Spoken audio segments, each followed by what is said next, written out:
इस प्रकार अब ये पूरे विश्व में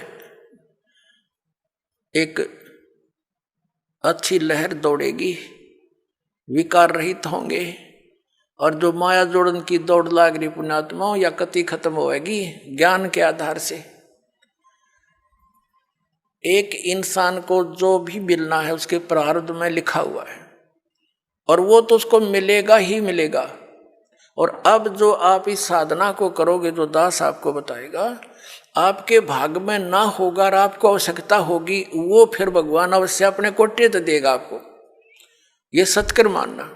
फिर आप किस लिए चोरी करोगे, मिलावट करोगे, और फिर पता चल जाएगा चोरी रिश्वत करने से तो विष खाना है।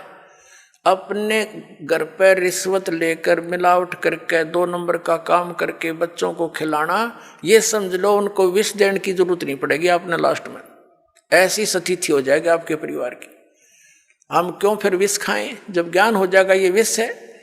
तो अभी तक हमें कोई ये बाधा करने वाला था ही नहीं कि तुम जो कर रहे गलत कर रहे हो, और कोई स्वयं भी उस पर रुकने वाला नहीं था। कह देता था तो खुद करता था। जैसे हमारे दादे परदादे पिताजी स्वयं हुक्का पीते थे और बच्चे साथ खड़े हो जाते, हुक्का का मुंह लगा देते, कहते थे मारूंगा तेरे, हट जा, बहुत बुरी चीज है इसको ना पीना, और खुद पीने लग रहे। तो बच्चे कब तक मानेंगे इस बात को, युवा होते हुए शुरू कर देते हैं, फिर उनको धमका भी नहीं सकते।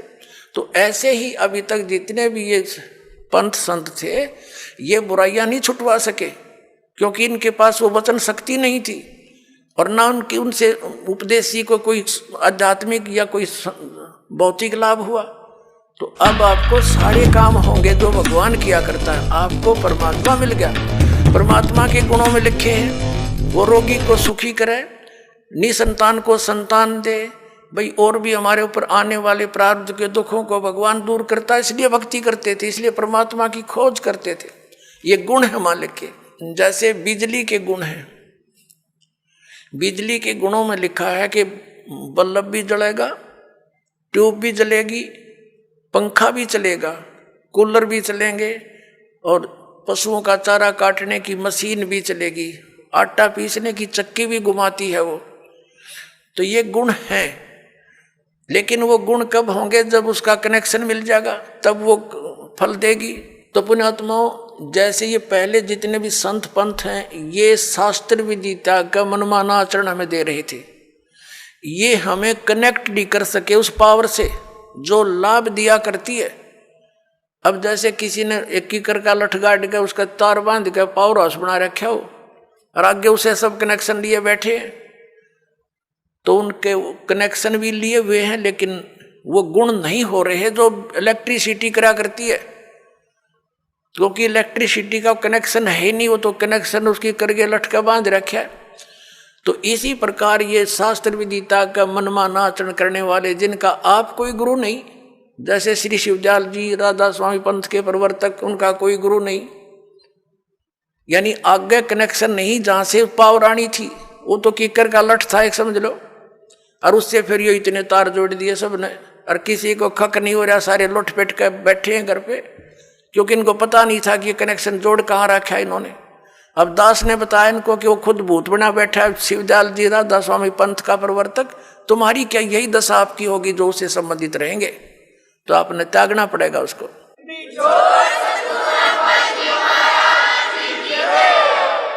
और दास बताता हमारा कनेक्शन कहाँ से है। परमेश्वर कबीर देव जी जो जुल्हा धारण कहलाते थे, ये पावर हाउस हैं, ये अनंत कोट ब्रह्मांड के स्वामी हैं, और वहीं से हमारा पावर जुड़ा हुआ है। आदरणीय गरीबदास साहब जी सीधे कबीर साहब से जुड़े हुए थे, उनके शिष्य हुए सीधे, परमात्मा ने आकर उनको सतलोक दिखाया और वापस छोड़ा। उसके बाद गरीबदास जी के पास शीतल दास जी, और उसके बाद हमारे गुरु जी। हमारा कनेक्शन जुड़ा हुआ उस पावर हाउस से, कनेक्टेड तार हैं सारे, और वो पावर आपके पास पहुंच रही है। आप सबको लाभ होगा ना, कैसे हो, पावर का तो गुण है, वो लाभ देगी ही देगी आपको। तो इस प्रकार पुण्यात्माओं, आप जी अब सुखी भी होगे, बुराइयों से भी बचोगे, क्योंकि आपको ज्ञान हो जाएगा। परमात्मा कहते हैं जब तक बच्चा अबोध रहता है, एक छोटे से बालक ने क्या देखा, पिताजी शराब पीता था, दादाजी भी घुटी लगाता था। दादाजी वो एक पशुओं का भूस भर रखा था तूड़ा एक कोठे में। दादाजी दूसरे स्थान पर शराब की बोतल पी के बाकी बची उसमें छुपा देता था और पिताजी दूसरी साइड में छुपा देता था। बच्चे देखा करते थे। एक दिन उस बच्चे ने सोचा कि पिताजी पीवे दादा पीवे तो बढ़िया चीज होगी, तू भी पी ले। उसमें कीड़े मारने की दवाई थी, कोई विष था। वो बोतल भी उस तूड़े में दाब रखी थी। उस बच्चे ने हाथ उठ मारा कि छी कोई पावे वो मैं भी पीऊँ। वह कीड़े के जो तेल था मारने के जो विष था वो हाथ लग गया, गाल का कप में पी गया। 5-10 मिनट बाद छौड़े पड़ मरा पाया। सुना देखा और बोतल धरी कप रखा। तो पुण्यात्माओं, और जब उस बच्चे को ये पता हो जाएगा कि ये तो विष है, हाथ भी ना लावर, दूसरा ने भी नौका दूर रहियो भाई ये तो मर जाएगा इससे। तो पुण्यात्माओं, परमात्मा हमें ये आगाह कराते हैं कि कौन सा विष है कौन सा अमृत है। और जब आपको ये ज्ञान हो जाएगा फिर बताते हैं, जैसे किरका जहर का रंग होरी हो, कहो कौन तिस खावे राम रंग होरी हो। होरी माने खुशी।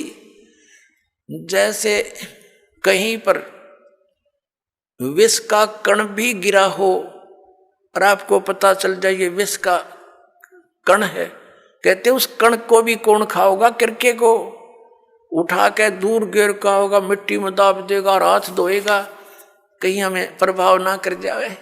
तो परमात्मा कहते हैं, जैसे किरका जहर का रंग होरी हो, कहो कौन तिस खावे राम रंग होरी हो। यानी भगवान के रंग में हम इसे रंग जाएंगे और फिर होरी होरी माने खुशी खुशी होगी हमारे घर में। इस प्रकार हम इन बुराइयों से बचेंगे और फिर सपने में भी नहीं कर सकते। सत्कर मान लियो पुण्यात्मा, आपके आसपास भी कोई किसी का धन पड़ा होगा, विष दिखाई देगा और कोशिश करोगे उसको उठा करके भाई किसका है कहाँ पर है, आप या उठाओगे ही नहीं। और चोरी तो बहुत दूर की बात, मिलावट करना, रिश्वत लेना। किस लिए लेते हैं हम रिश्वत? किस लिए लेते हैं हम ये 2 नंबर का काम? किस लिए करते हैं? बड़ी कोठी हो, फिर दो बेटियां उनकी शादी करनी, उसमें कई लाखों रुपए का दहेज देना है। यही 2 कारण है हमारी ये। और बड़ी कार हो, ये 3 कारण है जो हमें इस सब बुराइयों की तरफ खींच रहे हैं। तो हमने अपने बुद्धिमत्ता के साथ और तत्व ज्ञान के आधार से इनको बिल्कुल कम करना है।